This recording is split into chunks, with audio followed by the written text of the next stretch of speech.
Now, that Bible's the only book in the world that lets you know for certain where you're going to go when you die. And if you don't know where you're going for certain when you die, there's something wrong with your bookshelf. Now, if you have the Koran by Muhammad, supposedly, then of course you can't know for sure where you're going when you die. All you can do is hope. If all you've got at home is a bunch of missals and a bunch of the writings of Thomas Aquinas and Thomas à Kempis, of course you can't know where you're going to go when you die. They didn't know either.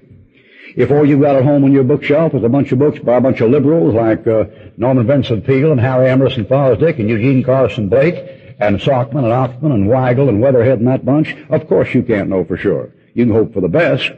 But religions don't teach you can know for sure. If you're a Buddhist, you get rid of your karma by following the Noble Eightfold Path and then hope you make it after a few reincarnations. If you're a Confucianist, you keep the Analects and you obey your parents and reverence the spirit of your ancestors and you hope for the best.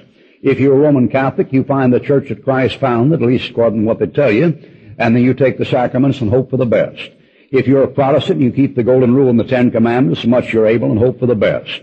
If you're a Bible-believing Christian, you trust what Christ did and you know. And that's the difference.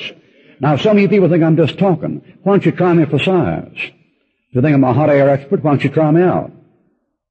Why don't you just quit trusting your righteousness this morning and trust Christ's righteousness and see what happens? I got sick and tired of these bull shooters, always worried about preachers shooting the bull. If you think I'm a bull shooter, what kind of a bull shooter you are you, and you won't even try what I tell you to try?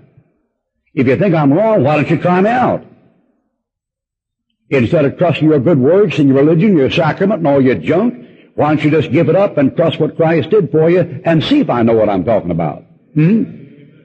Proof's in the pudding, boy. Nothing like being objective and empirical and scientific in this modern objective age, man. You just bet your boot is.